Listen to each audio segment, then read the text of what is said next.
আপনার সুন্দরবনের এদিক দিয়ে একটি মানে রিমোট একটি চর, মান্দারবাড়িয়া একটি চর আছে, সেখানে ওরা কোনো একটা ভারতীয় কোনো জাহাজের মাধ্যমে এসে আমাদের আরও ৭৮ জনকে ওখানে ফেলে গেছে। খুব দুঃখজনক বিষয়। দেখুন, কিছুদিন আগে ভারত সরকার ফরেনার ইমিগ্রেশন অ্যাক্ট ২০২৫ তার আইনটাকে পাশ করেছে। এই আইনটা পাশ হওয়া মানেই বেছে বেছে যারা মুসলিম, যারা মতুয়া, যারা নমশূদ্র, যারা উদ্বাস্তু, তাদের বিপদের দিন ঘনিয়ে এসেছে, এটা মেনে নিতে হবে। তার শুরু হয়ে গেছে। বাংলার মুখ্যমন্ত্রী এই রাজ্যের অভিভাবক হিসেবে রয়েছে, তাই বাংলায় এই কাজটা করতে পারছে না। কিন্তু এই রাজ্যের বাঙালিরা যখন বিজেপি শাসিত রাজ্যে যাচ্ছে, তখন এই ফরেনার ইমিগ্রেশন অ্যাক্ট লাগু হয়ে যাচ্ছে তাদের উপর। দেখুন, গুজরাটে আপনি আজকে ২০০-২৫০ বলছেন, আমাদের কাছে খবর আছে ১,০০০-এর বেশি মানুষকে তারা জেলবন্দি করেছে। কয়েকশো মানুষকে তারা বিভিন্ন বর্ডারে গিয়ে ছেড়ে দিচ্ছে। এমনকি বিস্ফোরক খবর, যেটা ভয়ঙ্করভাবে খবর পাচ্ছি আমরা, যে তাদেরকে কোনো দ্বীপের মধ্যেও ছেড়ে দিয়ে চলে আসছে। ৭০ থেকে ৮০ জন ব্যক্তি বাংলাদেশি মানে এখানকার মুসলমান বাংলাদেশি বলে তাদেরকে কোনো একটা দ্বীপের মধ্যে ছেড়ে দিচ্ছে। অর্থাৎ দেখুন, মূল টার্গেট কি? মূল টার্গেট হলো যে পশ্চিমবাংলায় ২০২৬-এ ইলেকশন, সেই ইলেকশনে পশ্চিমবাংলার ভোট ব্যাংক রয়েছে ম্যাক্সিমাম, সবাই জানে। মাইনরিটিটা তৃণমূল কংগ্রেসকে দুহাত ভরে আশীর্বাদ করে এবং সমর্থন করে। মমতা বন্দ্যোপাধ্যায় নিরপেক্ষ, ধর্মনিরপেক্ষ একজন ব্যক্তি, যিনি হিন্দু মুসলমান আলাদা না করে সকলকে সমান চোখে দেখেন। তাই মুসলমানরা মমতা বন্দ্যোপাধ্যায়কে দুহাত ভরে আশীর্বাদ করে। এখন হচ্ছে বিজেপি ডিরেক্টলি ক্ষমতায় আসতে পারছে না, রাজনৈতিকভাবে, সাংগঠনিকভাবে তারা পারছে না।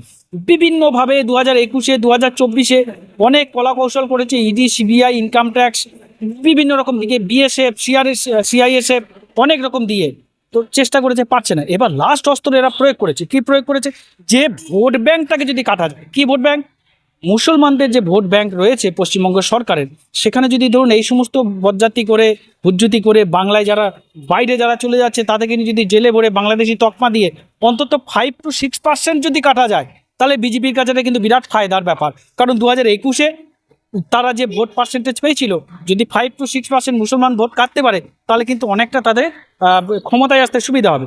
নম্বর 2, পাশাপাশি মুসলমানদের সাথে সাথে আরও বেশি বিপদগ্রস্ত, দেখুন মুসলমান তো বিপদগ্রস্ত, তার থেকেও বেশি বিপদগ্রস্ত হচ্ছে এই সমাজের যারা মতুয়া, নমশূদ্র, উদ্বাস্তু মানুষ রয়েছে। তারা বারবার এসে অমিত শাহ, নরেন্দ্র মোদী একটা কথা বলছে বারবার। কি বলছে? যে আমরা যারা শরণার্থী তাদের আমরা নাগরিকত্ব দেব, যারা ঘুষপেটিয়া তাদেরকে আমরা দেশ থেকে তাড়াবো। এই কথাটা নরেন্দ্র মোদী, অমিত শাহরা কিন্তু বুক ঠুকে এসে বলছে। আমি বাংলার মানুষের কাছে এটা পরিষ্কার করতে চাই যে কারা শরণার্থী আর কারা ঘুষপেটিয়া, এইটা জানা দরকার। তারা শরণার্থী যারা ভারতবর্ষে এসেছে এবং আসার পরে যারা FRRতে এসে লিখিতভাবে আবেদন করেছে যে আমরা ভারতবর্ষে থাকতে চাই, আমাদেরকে আশ্রয় দেওয়া হোক, আমি ধর্মীয় অত্যাচারের কারণে বা ওই দেশে যুদ্ধের কারণে এই দেশে চলে এসেছি, এই তার তথ্য প্রমাণ দিয়ে যারা FRRতে যারা আবেদন করেছে, শুধুমাত্র তারাই শুধুমাত্র শরণার্থী। যারা আবেদন করেনি তারা কিন্তু কেউ শরণার্থী না, সকলেই ঘুষপেটিয়া, অমিত শাহ বা নরেন্দ্র মোদীর ভাষা অনুযায়ী, মানে তারা অবৈধ অনুপ্রবেশকারী। এখন দেখুন কীরকমভাবে এটা এরকম। ধরুন আপনার বাড়িতে আমি আসবো, এবার আসার আগে আমি জিজ্ঞেস করলাম যে দাদা আমি কি ভিতরে আসবো? আপনি বললেন যে হ্যাঁ আসুন। আচ্ছা আমি কি বসবো? আপনি বললেন হ্যাঁ বসুন। সেটা কি হলো? আমি আপনার অনুমোদন নিয়ে এসে আপনার ঘরে বসলাম। এইটা যদি আমি ডিরেক্টলি এসে আপনার ঘরে বসে যাই এবং আপনি আসার পরে দেখলেন যে আমি একটা অচেনা ব্যক্তি আপনার ঘরে ঢুকে রয়েছি, তাহলে আপনি পুলিশকে কল করবেন। তাহলে কি হলো? আমি জোর জবরদস্তি আপনার ঘরে ঢুকেছি। ঠিক সেরকমই অনুপ্রবেশকারী তারা যারা বিনা অনুমোদনে এখানে বসবাস করছে, আর যারা শরণার্থী তারা যারা FRRO ডিপার্টমেন্টে এসে আবেদন করেছিল। এই আবেদন যারা করেছে তারাই এখানে তাদের কি ভারত সরকার LTV লং টাইম ভিসা দিয়েছে এবং তারাই ভারতের শরণার্থী। আর এই সংখ্যাটা সারা ভারতবর্ষে ৩১,৩১৩ জন, সারা বাংলায় মাত্র ১৪৭ জন। বাংলার শরণার্থীর সংখ্যা ১৪৭ জন। তাহলে ১৪৭ জন বাদে যত মতুয়া, নমশূদ্র, উদ্বাস্তু মানুষ রয়েছে এরা সকলেই কিন্তু ধরা পড়বে, প্রত্যেকে জেল হবে, প্রত্যেকে ডিভোটার হবে বিফোর ইলেকশন ২০২৬। তার সাথে সাথে মুসলমান সমাজের মানুষকে তারা বাংলাদেশি বলে বিভিন্ন রাজ্যে, এই রাজ্যে পাচ্ছে না মমতা বন্দ্যোপাধ্যায় রয়েছে বলে, অন্য রাজ্যে যখন এরা কাজে যাচ্ছে বিভিন্ন সূত্রে তখনই কিন্তু এদেরকে বাংলাদেশি তকমা দিয়ে বর্ডারে ছেড়ে দিচ্ছে, বা কোনো সমুদ্রের কোনো দ্বীপে গিয়ে ছেড়ে দিয়ে আসছে। প্রায় 70 জনের বেশি সমুদ্রের দ্বীপে মুসলমানদের ছেড়ে দিয়ে চলে এসেছে। অর্থাৎ খেলাটাকে অন্যভাবে ঘুরিয়ে খেলছে ভারতীয় জনতা পার্টি। ডিরেক্টলি এখানে কিন্তু খেলছে না, একটু ঘুরিয়ে জিনিসটাকে খেলছে এবং আতঙ্কিত ধীরে ধীরে ধীরে ধীরে করবে।